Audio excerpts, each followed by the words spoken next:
ठरलं तर मग या मालिकेच्या 19 एप्रिलच्या प्रोमोमध्ये आपण असं पाहणार आहोत की आता प्रोमोची सुरुवात अर्जुन आणि त्या इन्स्पेक्टरमधील संवादाने होते. अर्जुन अत्यंत शांतपणे पण ठामपणे इन्स्पेक्टरला सांगतो की आपली कायदेशीर व्यवस्था कधीही निर्दोष माणसाला शिक्षा देत नाही आणि मी पूर्णपणे निर्दोष आहे. हे ऐकून तो इन्स्पेक्टर प्रचंड संतापतो आणि रागाने म्हणतो, अर्जुन सुभेदार, तू निर्दोष नाहीस. त्या इन्स्पेक्टरचा एकच हेतू आहे की कोणत्याही परिस्थितीत अर्जुनला गुन्हेगार ठरवून त्याला कडक शिक्षा मिळवून द्यायची. दुसरीकडे सुभेदारांच्या घरात सर्वजण जेवायला बसलेले असतात, पण कोणाचेही अन्नाकडे लक्ष नसते. अर्जुनची आई म्हणजेच कल्पनाला त्याची खूप काळजी वाटते. ती व्याकुळ होऊन म्हणते, अर्जुनने तिथे काही खाल्लं असेल का?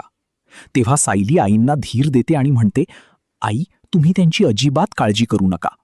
त्याचवेळी सायली एक मोठी बातमी घरातल्यांना सांगते की जेव्हा ही केस कोर्टात उभी राहील तेव्हा हे स्वतःची केस स्वतःच लढणार आहेत.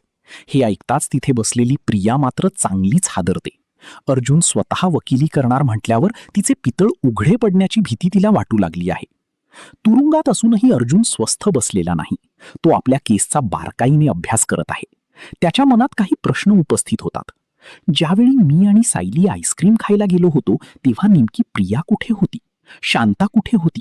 हा खून नक्की कधी आणि कसा झाला? हे कोडं सोडवण्यासाठी अर्जुन आता सज्ज झाला आहे. आता अर्जुन स्वतःची निर्दोषता कोर्टात कशी सिद्ध करणार? प्रिया आणि तन्वीचा खोटा चेहरा समोर येणार का? हे पाहणे खूपच रंजक ठरेल. अशाच मालिकेच्या पुढील अपडेटसाठी पाहत रहा ठरलं तर मग. भेटूया पुढील भागात. तोपर्यंत नमस्कार.